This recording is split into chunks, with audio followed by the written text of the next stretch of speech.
Saudara Trisno yang kami hormati, Bapak Ibu semua yang hadir dalam kajian malam ini. Alhamdulillahirabbil alamin, wassalatu wassalamu ala anbiya'i wal mursalin wa ala alihi washabihi ajmain, amma ba'd. Asyhadu an la ilaha illallah wa asyhadu anna Muhammadar Rasulullah. Pertama-tama marilah kita panjatkan puji syukur kehadirat Allah Subhanahu wa taala yang telah memberikan kesempatan, kesehatan sehingga pada malam hari ini kita dapat hadir di tempat ini yang insya Allah nanti kita akan sama-sama belajar memahami Al-Quran. Bapak Ibu rahimahullah, karena kita mulainya saat ini pukul 20 kurang 15 menit, insya Allah nanti kajian kami tambah yaitu sampai jam 20.45, jam 9 kurang 15 kita akhiri. Mari Bapak Ibu sekalian, kita buka sama-sama pengajian ini dengan membaca basmalah. Bismillahirrahmanirrahim. Kepada Bapak Profesor Haji Sutrisno kami persilakan. Assalamualaikum warahmatullahi wabarakatuh. Mari kita buka kembali Mushaf Al-Quran. Kita mulai surat ke-31, surat Luqman. Surat ke-31, surat Luqman.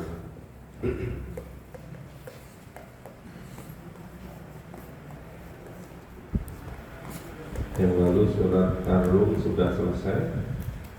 Sekarang kita mulai surat Luqman, surat ke-31. A'udzu billahi minasyaitonir rajim. A'udzu billahi minasyaitonir rajim. Bismillahirrahmanirrahim.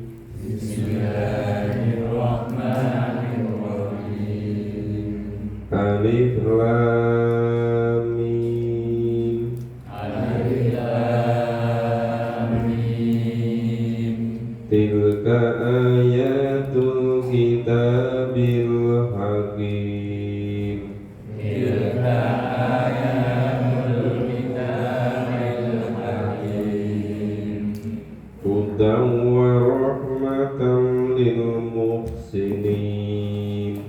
Hudan wa rahmatan lil muhsinin. Alladzina yuqimuna asy-sholata wa yu'tuna az-zakata. Alladzina yuqimuna ash-sholata wa yu'tuna az-zakata Wa hum bil akhirati hum yuqinun. wa hum bil akhirati hum yuqinun. Ulaika ala hudan min rabbihim.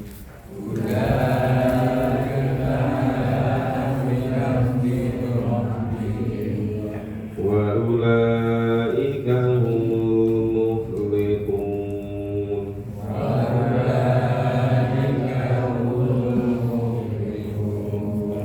Wa minan nasi man yastari lahal hadithi liyudilla an sabilillah.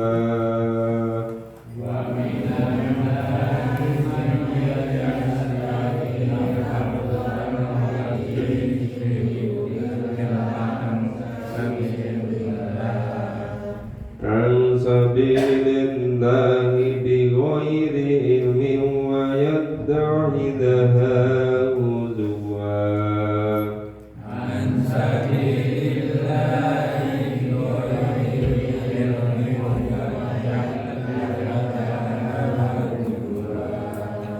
Ulaika lahum adzabun muhin.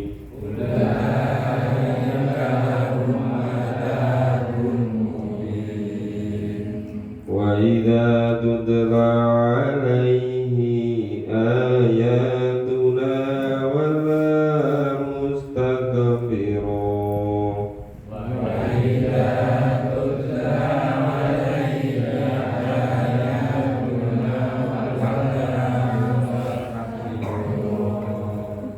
ka'alam yasma'ha ka'anna fi udhunayhi waqara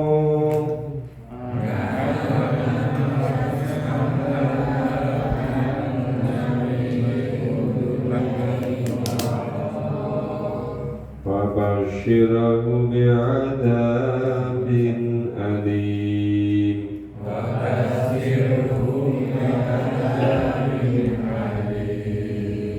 innal ladzina amanu wa 'amilus sholihat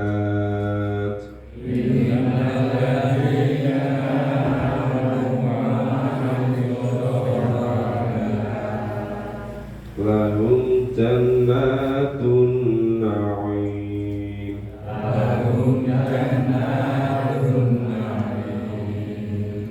khalidina fiha wa'dallahi haqqan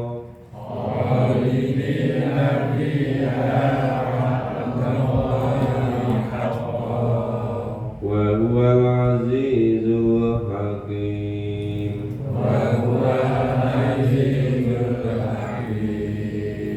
khalaqas samawati bighairi 'amadin tarawnaha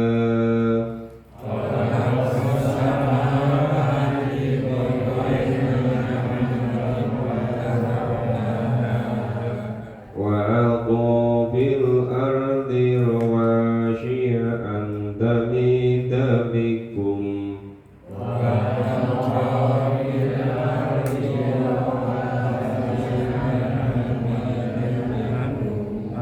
wa kadza fiha min kulli dabbah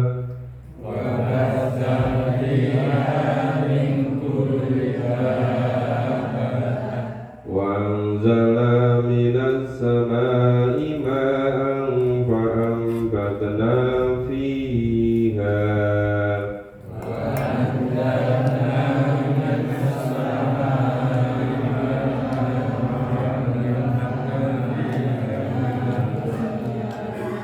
fiha min kulli zawjin karim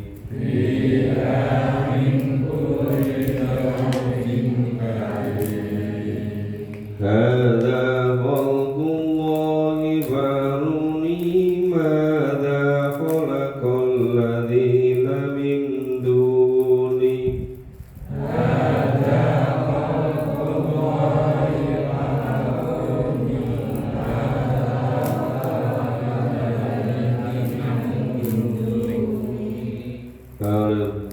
al-zalimuna fi dhalalin mubin.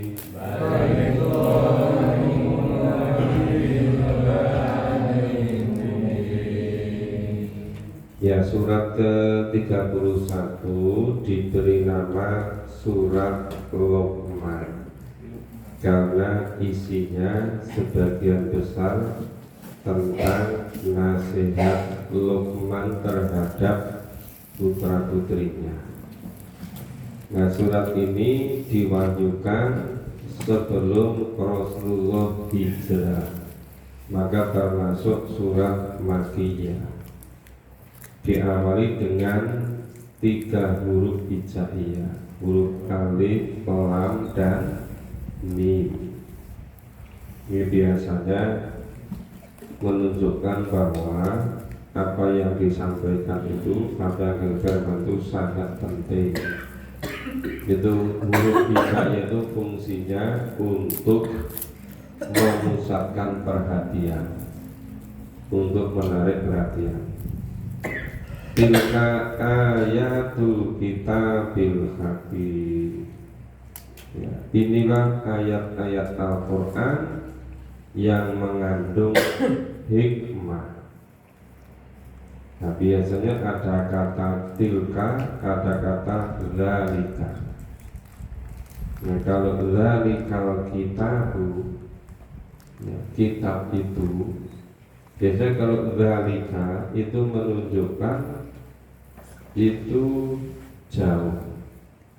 Jauh sini bukan maksudnya itu jauh Al-Qurannya, tapi makna Al-Quran itu luar biasa, ya hebatnya. Nah, kemudian kalau tilka ayatul kitabil hakim, inilah ya, tilka ini itu dekat.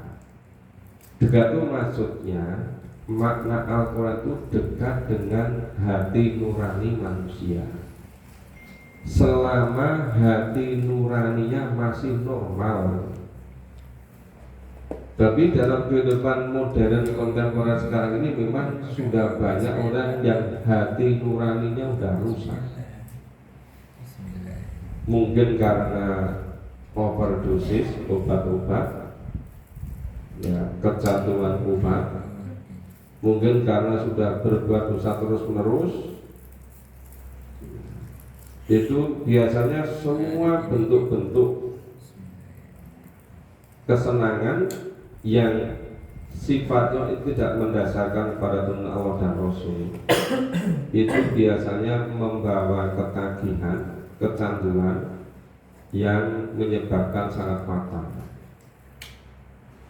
Orang misalnya terlalu cinta pada dunia, pada harta, itu menyengsarakan. Orang kecanduan obat menyengsarakan. Banyak kan di berbagai media itu kehancuran karena berbagai macam penyakit-penyakit seperti itu. Nah, kembali ke sini, jadi ada yang pakai dzalika, ada yang menggunakan kata tilka. Jadi kalau inilah itu berarti maknanya punya dekat dengan hati nurani manusia. Tapi kalau itu ya, dari kalau kitab itu karena makna kandungan Al-Quran itu luar biasa mulianya, luar biasa lengkapnya. Nah, itu di atas dari segala-galanya. Ya, Al-Quran yang mengandung hikmah itu hudan wa rahmah, ya, lil muhsin. Hudan itu menjadi petunjuk. Nah, kemudian rahmat lil muhsin, namanya hudan itu diberikan kepada semua orang. Cuma ada yang menerima, ada yang tidak. Lah orang yang menerima hudan, orang yang menerima petunjuk, kemudian mendapat rahmat. Jadi kalau rahmat itu khusus untuk orang yang menerima Ayat petunjuk. berapa? Ayatnya saya nggak mau. Makanya pakai hudan wa rahmatil muhsin. Ya. Al-Quran menjadi petunjuk bagi semua orang. Cuma ada yang mau, ada yang tidak. Nah, kemudian menjadi rahmat untuk orang-orang yang berbuat kebaikan. Alladzina yuqimuna sholat. Siapa itu tadi?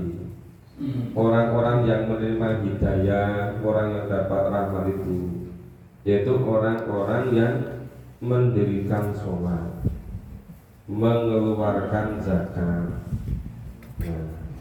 Wa hum bil akhirati hum yuqinun. Dan mereka itu ya, terhadap hari akhir yakin. Biasanya yakin, iman itu taruh di depan. Rangkanya amanu baru amal soleh. Tapi ini dibalik. Contoh beberapa contoh amal soleh dulu. Mendirikan sholat, mengeluarkan zakat. Baru syaratnya apa? Syaratnya iman kepada hari akhir. Maka tetap aja kalau tidak ada iman, itu tidak ada amal soleh. Cuma imannya ada yang kebanyakan taruh depan, ada yang ditaruh belakang, yang menjadi persyaratan.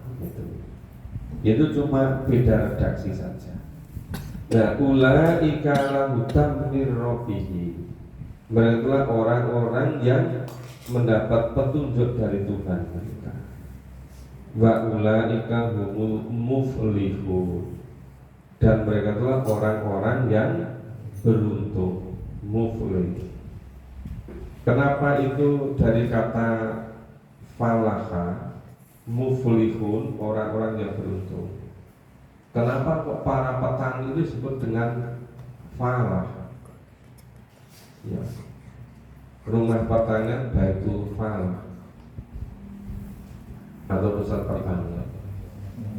Karena orang petani yang menanam itu ingin mendapatkan hasil sebagaimana yang ditanam. Itu falah. Kalau yang ditanam semongko, ya memetiknya ada juga semangka. Jadi tidak bisa nanamkan semangka hasilnya ingin durian. Kalau yang ditanam padi dapatnya juga ya padi bukan gandum.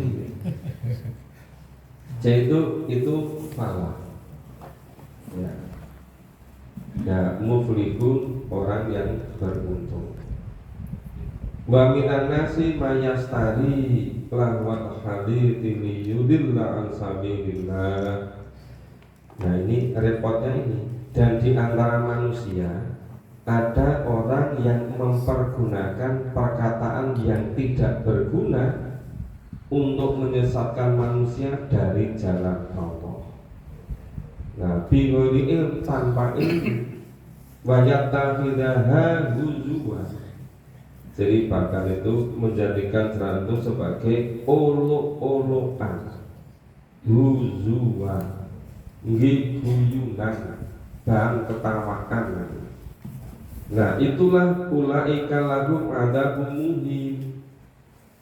Jadi itu orang-orang yang memperoleh adab yang menghinakan. Siapa itu? Orang yang menjadikan jalan Allah sebagai olok-olokan. Jadi itu jelas apa itu firman Allah. Dari firman Allah dijelaskan juga maknanya oleh Allah. Tapi seringkali orang itu memaknai semau-maunya sendiri, dibawa ke sana kemari semaunya sendiri. Lebih repot lagi, itu digunakan untuk menyesatkan manusia dari jalan Allah.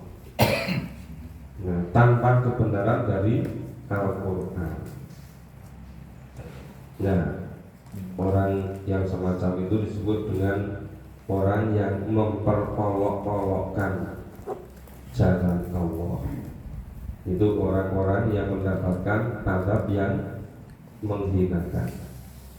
Wa idza tutla alaihi ayatuna, dan apabila dibacakan kepadanya ayat-ayat Allah, wala, mereka berpaling, mustakbiro, mereka berpaling dengan dari kata kabiro, itu besar, mustakbiro dengan takabur, sombong, ya, berpaling dengan menyombongkan diri.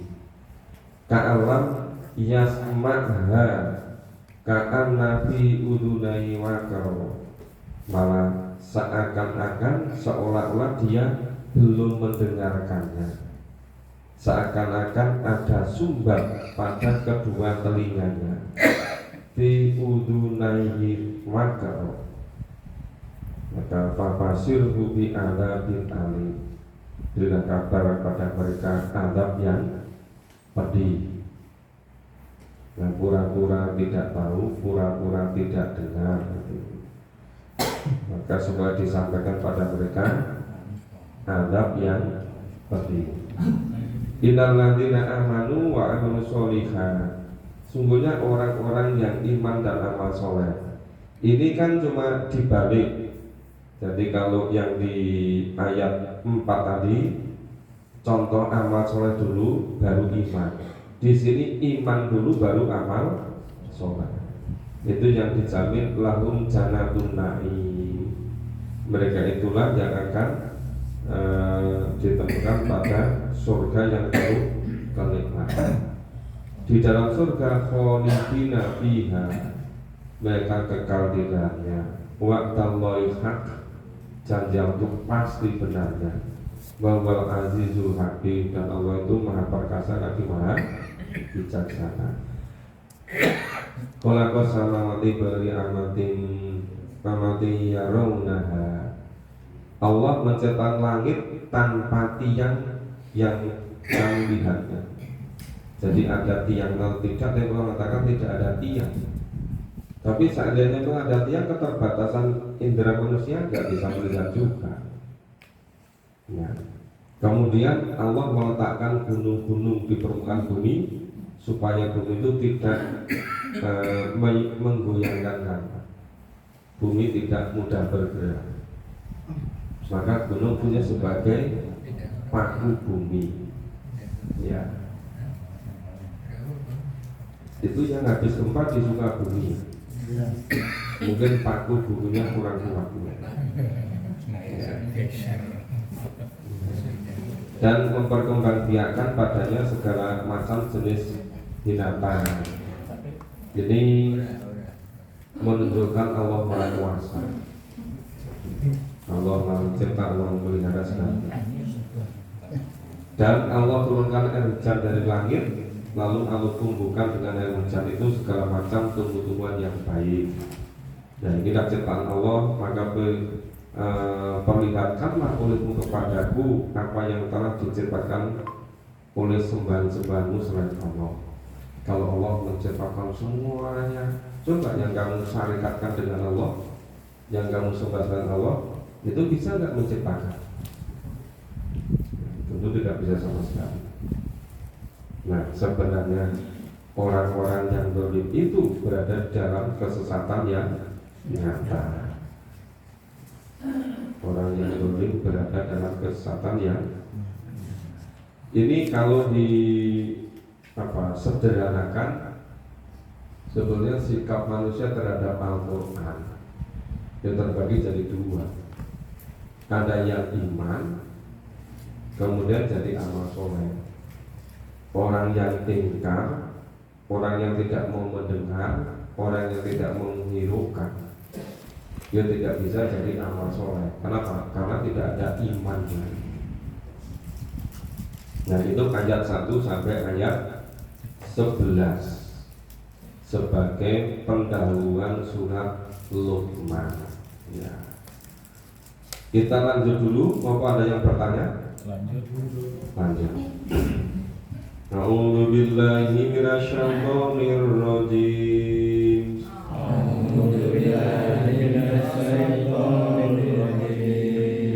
Walaqad ataina Luqman al-hikmata an yashkur lillah.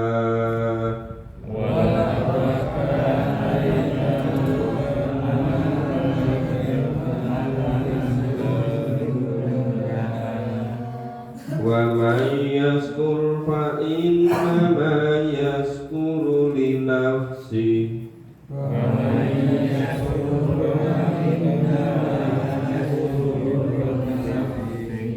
Wa man kafara fa innallaha ghaniyyun hamid.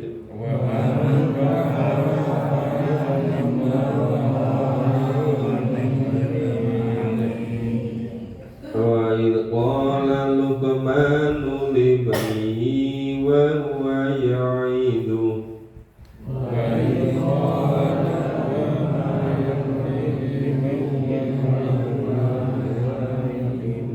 ya bunayya la tusrif billah.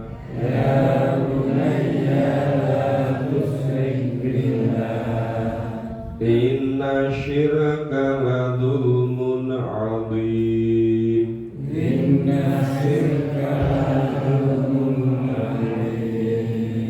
Wa wasaina insana biwalidayhi hamalathu ummuhu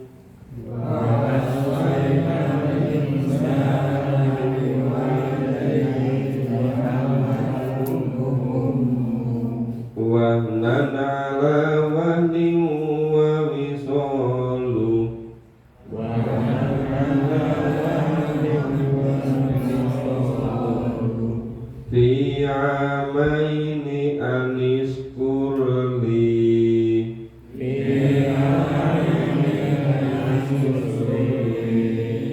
wali walidaika ilayyal masyir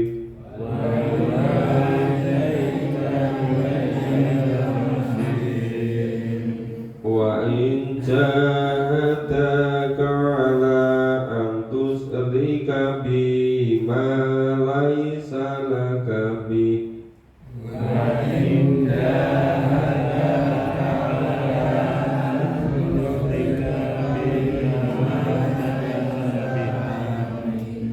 ma laysa laka bihi ilmun fala tudihuma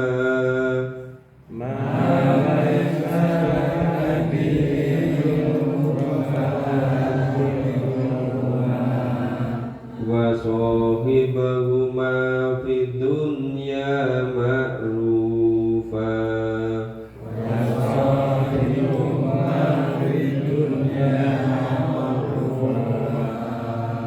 wattabi sabila man anaba ilayya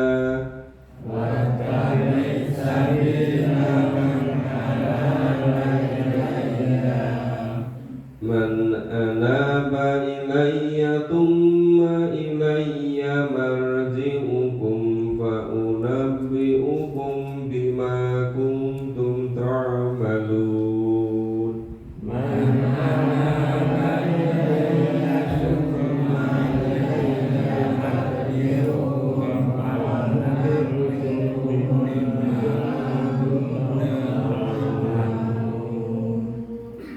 terlalu panjang ya.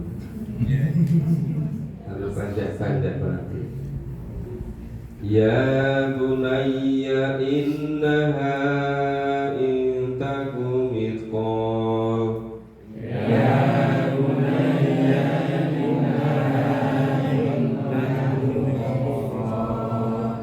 mithqala hambatin min khardalin fatakun fi sakhratin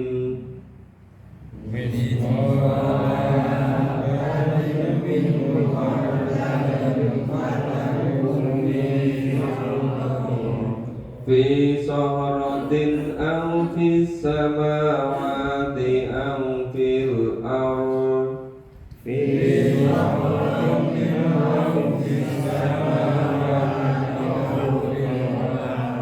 aw fil ardi ya'ti biha Allah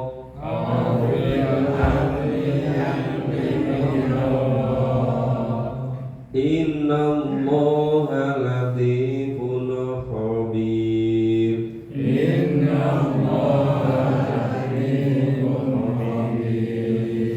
ya bunayya aqimis shalah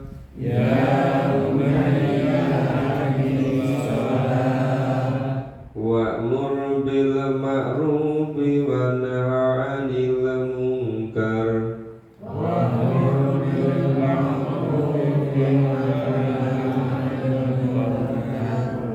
wasbir 'ala ma asabak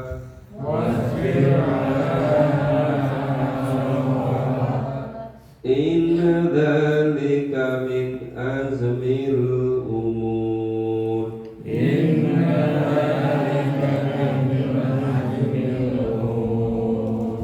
wala tusa'ir khaddaka linnas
Jadi ini nasihat Luqman kepada anaknya, ayat 12 terus sampai ayat 19 ini.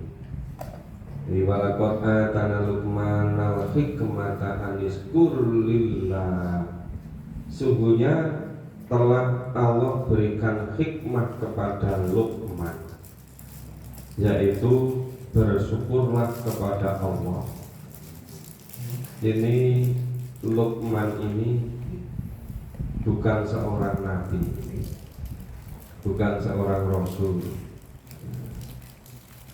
maka dia bukan mendapat wahyu, tetapi mendapatkan ilham.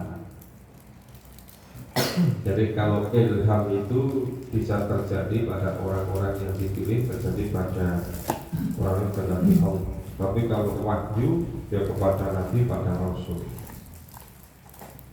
Maka di sini Allah memberikan ilham kepada Luqman, ya, menasihati anaknya bersyukur kepada Allah. Dan barang siapa yang bersyukur kepada Allah, maka sesungguhnya bersyukurnya itu untuk dirinya sendiri.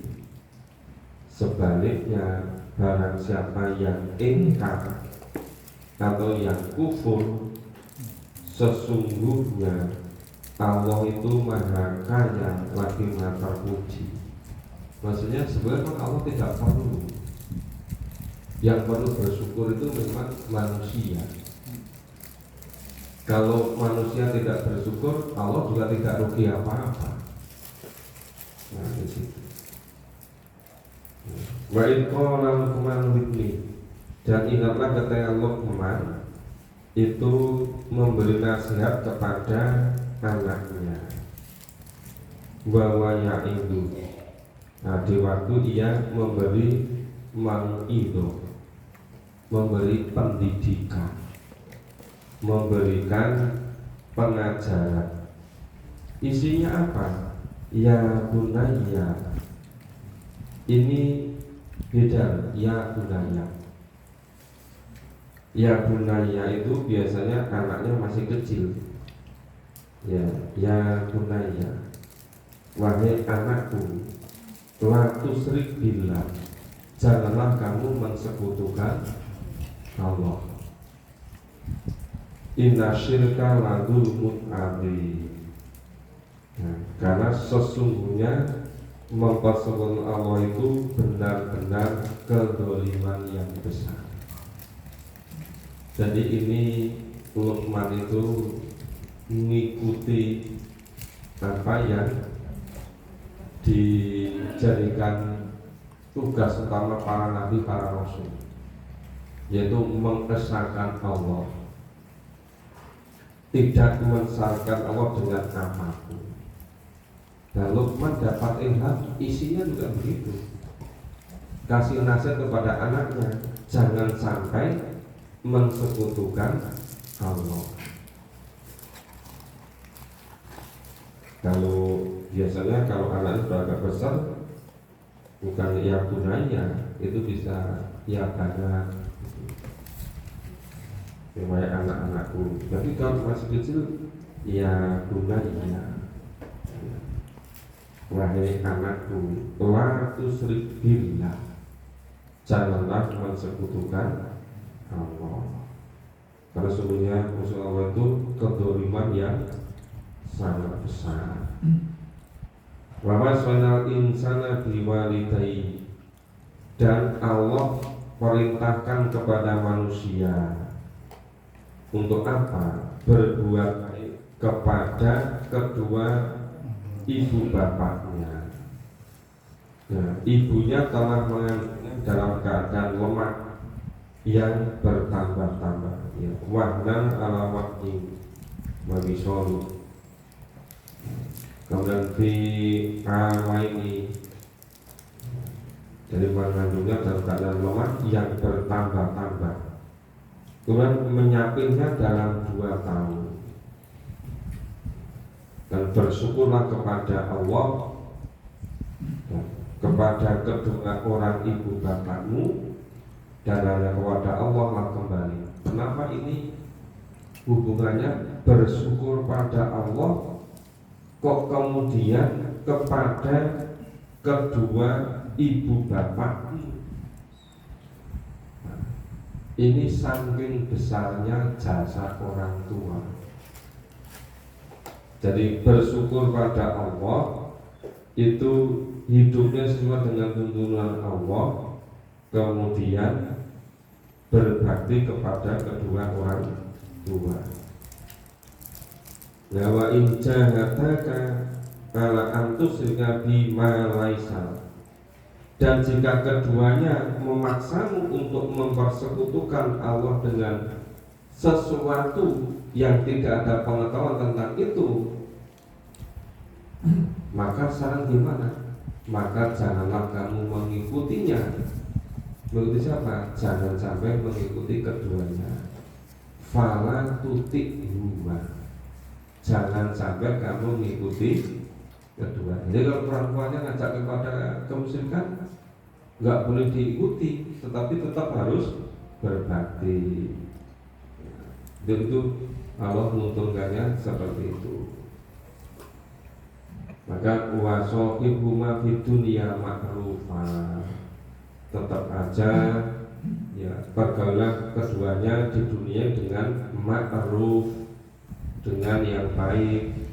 Wa tabi sabila man anaba ilayya, dan ikutilah jalan orang yang kembali kepadaku, ianya kembali pada Allah. Tuma ilayya marji'ukum fa unafi'ukum bima kuntum ta'malun, maka akan dikabarkan kepadamu apa yang telah kamu kerjakan. Maksudnya ya seluruhnya itu nanti asal ada tadi syarat itu tidak mensekutukan Allah. Syaratnya imannya harus betul-betul itu khusus pada Allah, tidak ada sama sekali kemusyrikan. Yang paling berbahaya itu orang musyrik tapi nggak sadar, karena sudah dianggap ini menjadi apa ya, menjadi cara sudah beratus-ratus tahun, sudah turun temurun. Itu biasanya baru bisa betul-betul bersih manakala betul-betul memahami Al-Quran, khususnya surat-surat Makkiyah. Itu terus-menerus berulang-ulang, nggak terhingga perulangannya itu, supaya tidak musyrik itu. Di berbagai macam ayat surat diulang-ulang terus itu. Kenapa? Pentingnya mengesahkan Allah. Nah lagi, ya bunayya, wahai anakku, ya. Innaha intaku mithqala habbah, sesungguhnya jika ada sesuatu perbuatan seberat habbah, habbah kalau diterjemahkan biji sawi, ini hal yang sangat kecil gitu, ya, dan berada dalam batu atau di langit atau di dalam bumi, jadi ada dimanapun itu kebaikan itu, ya, niscaya Allah mendatangkannya, masih akan membalasnya. Sehingga Allah maha halus lagi maha mengetahui. Itu maksudnya Allah maha halus itu ya sekecil apapun, asal syaratnya tadi imannya itu betul, itu ada balasan kebaikannya. Tapi kalau imannya salah karena musyrik atau kafir atau munafik, itu yang menjadikan amalnya itu jadi hilang, menjadi terhapus. Lagi, ya bunaya, wahai anakku, aqimis sholat, dirikan sholat, wa'mur bil ma'ruf wa nahi anil munkar. Ya, maka suruhlah manusia mengerjakan yang baik. Ini dari kata arafah, ma'ruf, sebenarnya arti semua itu yang diketahui. Tapi kemudian kan yang diketahui itu kebaikan menjadi ma'ruf, itu difahami kebaikan atau baik dan mencegah kemungkaran.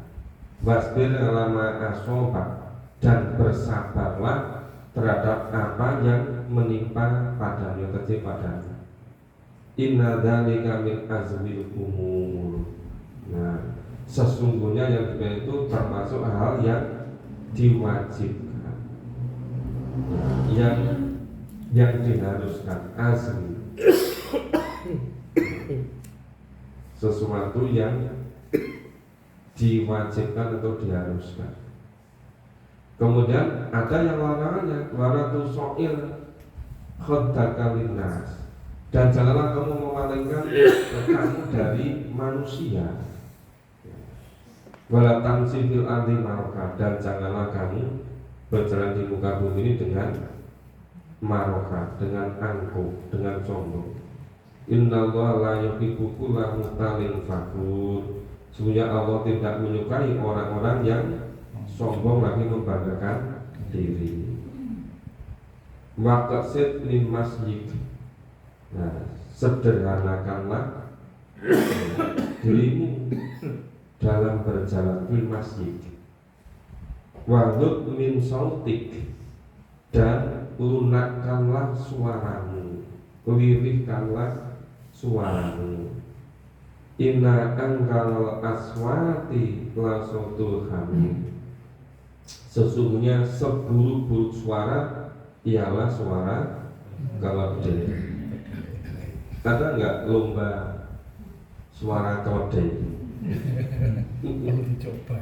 Kalau ada harus coba ini. Padahal itu sejelek-jelek suara.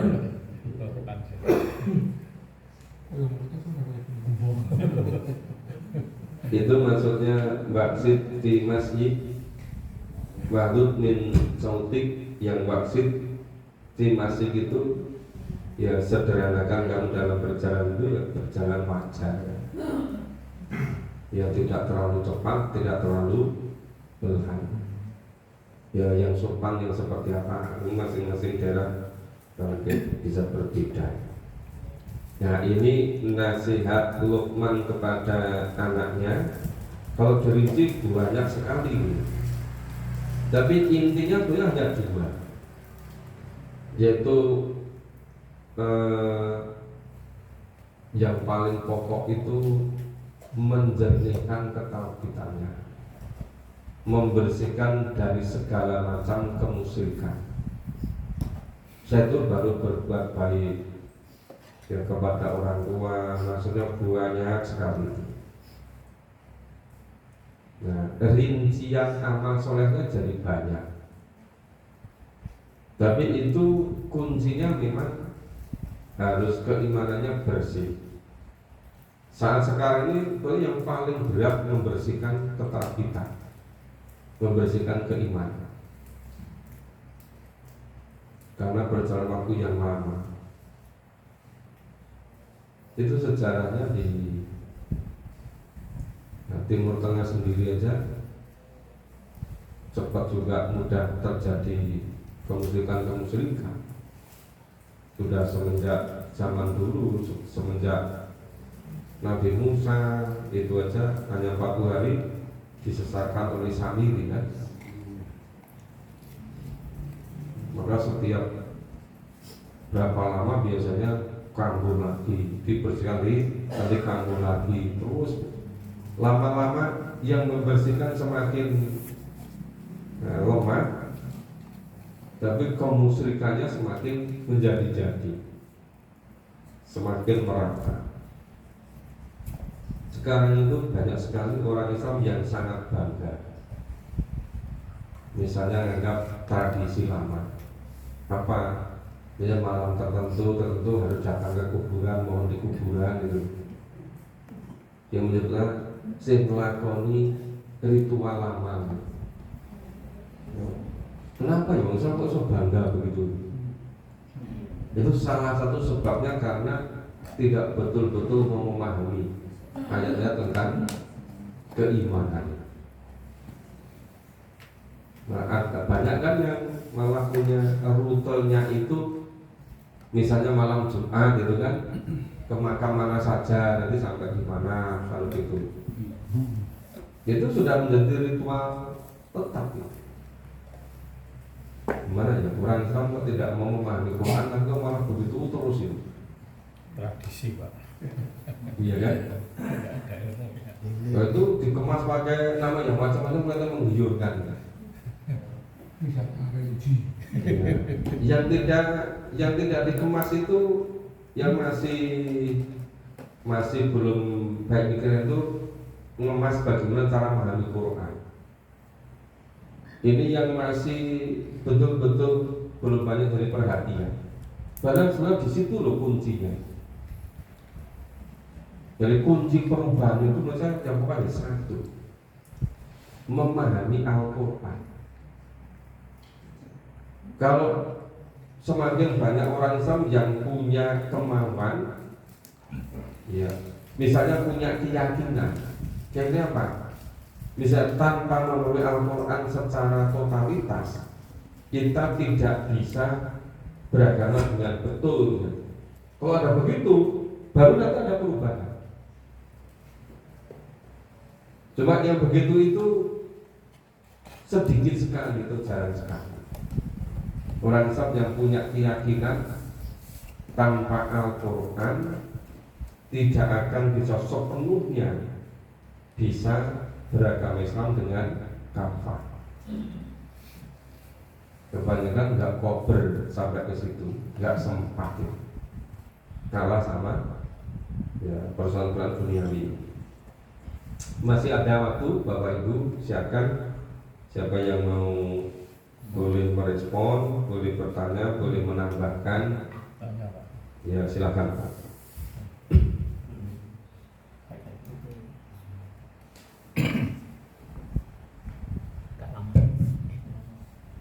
Assalamualaikum warahmatullahi wabarakatuh. Assalamualaikum. Ini yang harus tanyakan itu adalah mengenai Luqman. Beliau dijadikan nama surat dalam Al-Quran. Banyak orang-orang yang dapat ilham dari Allah, namun untuk Luqman ini sangat istimewa Pak. Kenapa sampai dinamakan dalam surat Al-Quran ini? Padahal nasihat-nasihat ini banyak terjadi pada orang-orang yang dapat itu dari Allah, sehingga kenapa itu kayaknya bumut, kenapa kok sampai dianggap sebagai surat dalam Al-Quran? Lalu Luqman itu hidup pada masa sebelum Nabi, itu pada masa Nabi siapa Pak? Mohon diterangkan jika memang sudah diterangkan. Terima kasih. Saya dulu sering memberi penjelasan begini. Kenapa Luqman ini menjadi luar biasa pentingnya? Sebenarnya pendidikan itu yang paling bagus, itu mudah mengesan. Sebetulnya kalau ada contoh-contoh, lah maka kisah-kisah itu bagian dari itu. Termasuk kisah Luqman ini spiritnya itu hanya ada dua sebenarnya, iman dan amal soleh. Cuma amal soleh dirinci sekian banyak, tapi kuncinya memang persoalan iman. Pernah juga ada yang menjelaskan Luqman itu orang biasa. Bahkan ada yang mengatakan Luqman itu bukan dari orang kulit putih, dia itu dari orang kulit hitam. Jadi sebetulnya kalau dari segi duniawi itu biasa-biasa. Cuma karena memang ketakwutan keimanannya dan amal solehnya itu. Nah, pada suatu ketika ada juga yang nanya pada Luqman, diminta, coba itu dari seluruh makanan yang paling enak dari binatang sembelih itu apa yang paling enak? dibawa ke situ,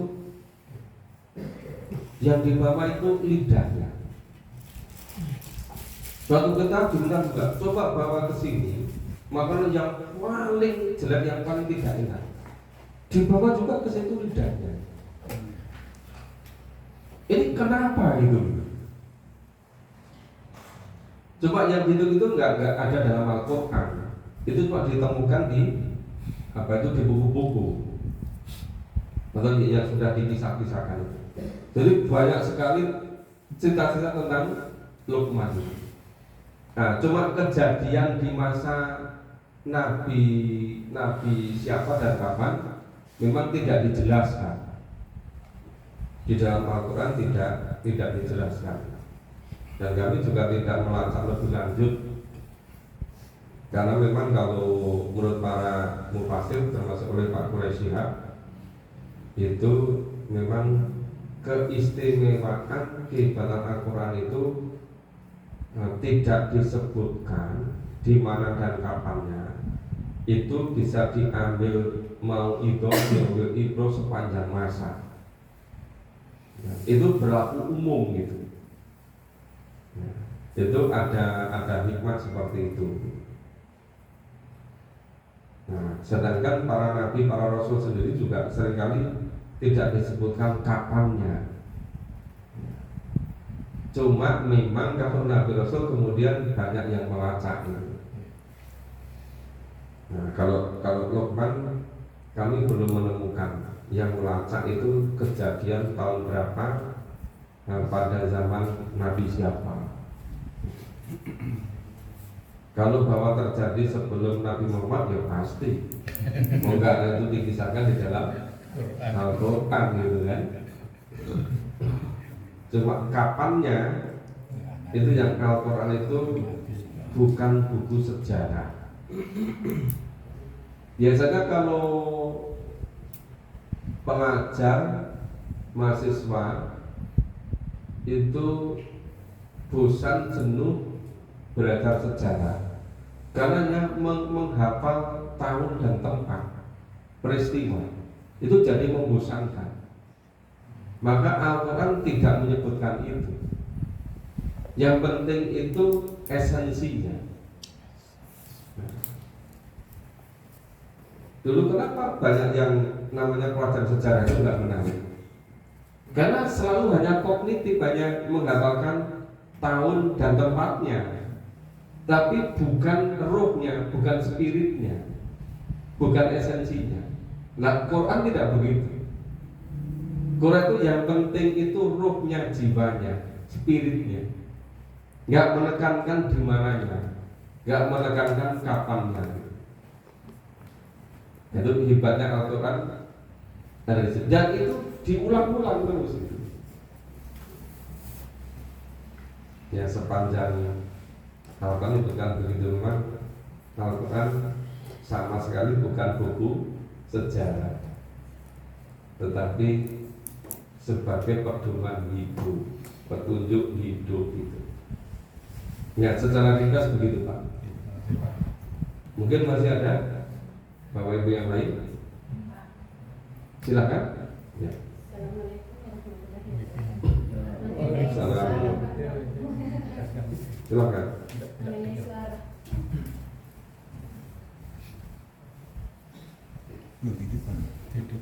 Saya tanya ini Pak Prof, ini masalah suara. Suara. Ya. Kita kan berbeda-beda, seperti saya kan orang Makassar Pak. Kalau ke sini ya, kalau di sini terlalu kencang juga orang Jogja kan, orang Jogja kan halus. Aku suara saya itu kalau ngaji juga besar, dan kebiasaan itu termasuk aurat Pak. Iya. Belajar. Iya. Jadi persoalan yang pertama itu mengenai suara. Yang kedua, suara itu apa aurat itu kan? Iya. Iya. Kalau nasihat Luqman kepada anaknya itu supaya suaranya itu wajar, suaranya wajar, tidak terlalu pelan, tidak terlalu keras. Nah, Nah kemudian ketika orang terbentuk oleh proses budaya, misalnya di lingkungan pelaut, di lingkungan pantai, itu kalau nggak keras nggak terdengar, kalah sama suara gelombang di laut ini itu. Nah itu turun temurun generasi walaupun sudah pindah ke kota, ya sudah terbentuk proses budaya sekian lama. Iya sama juga. Yang di daerah pedesaan di perbukitan rumahnya jauh-jauh, kalau nggak keras nggak terdengar. Kemudian ketika sudah keluarga, sudah pindah ke kota, tinggal di rumah yang temboknya gatok semua, itu sudah terbentuk juga sejak di rumahnya di gunung dulu, yang jarak rumah sebenarnya itu bisa sekian ratus meter, udah terlanjur terbentuk. Nah kalau seperti itu ya selama berusaha untuk tidak sombong, tidak tidak berlebihan, ya tidak masalah. Yang pertama, yang kedua tentang suara tadi aurat apa tidak. Nah, ini masih alhamdulillah bisa ya, terdengar kan? Iya. Ya, aurat yang harus ditutup, harus dijaga. Itu aurat yang dengan bahasa Korea itu perhiasan. Yang perhiasan itu bisa menyebabkan munculnya rasa yang mengarah kepada yang negatif. Kalau itu terlihat oleh laki-laki. Kemudian suara perempuan itu apa bisa jadi aurat. Nah kalau suaranya wajar itu tidak masuk aurat. Tapi kalau suara dibuat-buat memang sengaja untuk mancing-mancing, nah di situ, iya, itu yang jadi persoalan ada di situ. Sebenarnya tidak selalu terkait dengan besar atau tidaknya, ya. Bisa juga yang menjadikan mengganggu itu seringkali malah suaranya yang sakdu, suaranya yang tidak terlalu keras, tapi dia bisa mendayu-dayu macam-macam itu. Jadi sebetulnya keras atau tidak selalu terkait dengan ini, dengan memunculkan perasaan yang macam-macam tadi. Jadi tidak mesti kalau keras mesti nanti memunculkan perasaan yang lain, belum tentu. Nah, malah bisa jadi suara yang tidak keras. Makanya yang terbaik seperti apa? Ya, suara itu kalau wajar itu tidak menjadi aurat. Tetapi kalau tidak wajar itu seharusnya menjadi aurat. Itu kalau memang zaman Nabi itu karena kehati-hatiannya, itu kalau nyampe sesuatu bukan pada makromnya, itu yang suruh menyampaikan itu yang muhrim atau makromnya, itu karena kehati-hatiannya, ya. Makanya kenapa tempatnya berbeda, pintunya berbeda, dan itu supaya ada takbir yang tidak secara langsung.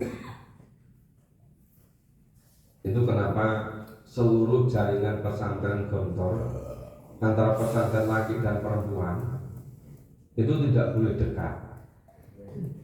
Karena yang di pesantren itu bukan usianya 60 tahun, 70 tahun. Yang di pesantren itu kan yang usianya mulai usia sanawiyah SMP sampai sarjana. Biasanya yang master jadi pembina, tapi boleh juga yang tidak di pesantren.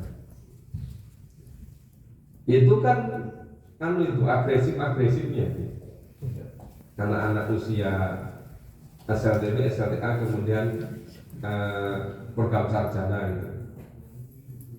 Maka seluruh jaringan Gontor itu tidak boleh ya antara santri perempuan dengan laki itu bangunannya dekat. Dulu saya pernah tahun 96, 97 itu penelitian di namanya Selahung Ponorogo. Itu jaya luar biasa maju, sampai disebut dengan pesantren internasional, bahkan internasional. Selahung Ponorogo itu cuma dikasih saran satu oleh Pak Kiai Gontor, supaya dipisah antara pesantren laki dan perempuan. Itu tidak mau, langsung dikat, langsung diputus oleh Gontor. Kemudian terus langsung nurun-nurun, jadi apa gitu? Hilang, rohnya hilang juga. Ini sudah jam 9 kurang seperempat. Sementara sampai di sini dulu. Insyaallah kita lanjutkan lain kesempatan. Terima kasih, semoga bermanfaat. Mohon maaf kalau ada kurang dan salahnya. Assalamualaikum warahmatullahi wabarakatuh. Waalaikumsalam.